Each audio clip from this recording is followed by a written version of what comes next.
Classroom तलबा और तलबात से भरा हुआ था। क्लास में प्रिंसिपल का आना और बच्चों का खामोश हो जाना ये एक नॉर्मल सी बात है। लेकिन आज प्रिंसिपल साहब के साथ एक उनके दोस्त थे जिनका तारफ करते हुए उन्होंने बताया कि ये मेरे एक ऐसे दोस्त हैं जो आपको जिंदगी गुजारने के तरीके बताएंगे, वो एक तरह से कुछ गुर बताएंगे जो आपको जिंदगी में काम आएंगे। प्रिंसिपल के साथ आए हुए प्रोफेसर आगे बढ़े जिनके हाथ में एक पानी का गिलास था। उन्होंने पानी का गिलास ऐसे हवा में ऊपर किया ताकि तमाम बच्चे उसे आसानी से देख सकें और बच्चों से मुखातिब हुए कहा कि बताएं कि मेरे हाथ में जो पानी का गिलास है इसका वजन तकरीबन कितना होगा। तो कुछ बच्चों ने मुस्कुराते हुए कहा कि सर इसका 100 ग्राम, 200 ग्राम, 300 ग्राम, 500 ग्राम, इवन के कुछ ने तो हद कर दी और 1000 यानी कि 1 किलोग्राम का भी कह दिया।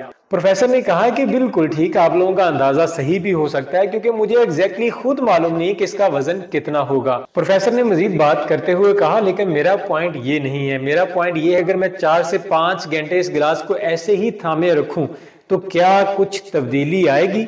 तो कुछ बच्चों ने जवाब दिया कि जी सर, तब्दीली ये आएगी कि आपके बाजू में दर्द होना शुरू हो जाएगा। तो उसने कहा कि ओके, अगर मैं मजीद इसको हाथ में थामे रखूं तो फिर इतना शदीद दर्द हो कि आपके बर्दाश्त से भी बाहर हो जाएगा। और कुछ मेरे जैसे दोस्तों ने हद ही पार कर दी, उन्होंने कहा कि सर ऐसा हो सकता है कि आपका बाजू ही शल हो सकता है। और एक बच्चे ने कहा कि आपको फालिज भी हो सकता है। मजीद बातें बढ़ती गईं तो प्रोफेसर ने कहा आप लोगों की बात बिल्कुल ठीक है, क्यों मैं मजीद ऐसे थामे रखूंगा तो पॉसिबल है कि मेरा ये बाजू शेल हो जाए और फालिज का अटैक आने की वजह से ये बाजू काम करना ही छोड़ जाए। प्रोफेसर ने कहा कि आज का जो प्रैक्टिकल है उसके बारे में भी मेरी यही राय है। आप यहाँ से पढ़ लिख कर बाहर निकलने के साथ आपको जिंदगी में बहुत सी ऐसी चीजों का सामना करना पड़ेगा, आपको ऐसे चैलेंजेस का सामना करना पड़ेगा जिसके लिए आपकी बॉडी, आपका दिमाग, आपका जो पूरा स्ट्रक्चर है वो रेडी नहीं होगा। जिंदगी गुजारने के साथ साथ आप ऐसी प्रॉब्लम्स में फंस जाओगे कि जहां से निकलना बहुत ही मुश्किल हो जाएगा।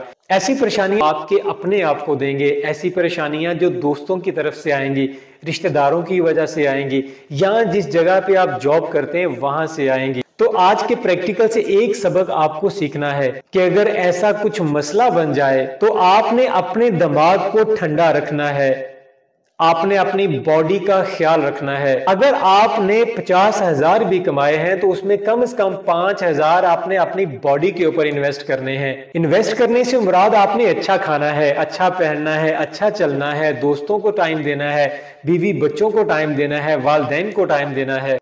और मसाइल का हल निकालने के लिए कि जब रात को आप सोएं तो आपने हर चीज को भुला देना है, अपने दिमाग से निकाल देना है। जिसने आपके साथ ज्यादती की है आपने उसे माफ करके सोना है। अगर कुछ नेकी का काम नहीं किया है तो उसके लिए अल्लाह ताला से माफी मांग के सोना है। आप अपने दिमाग को इतना कूल करके सोएं कि कल का दिन आपके लिए बहुत ही अच्छा हो जाए। आपने पानी के गिलास की तरह अपने बाजू को शेल नहीं करना, अपने दिमाग को शेल नहीं करना। आपने अपनी बॉडी का ख्याल रखने के साथ साथ तमाम चैलेंजेस को बखूबी निभाना है और एक बेहतर जिंदगी का आगाज होगा।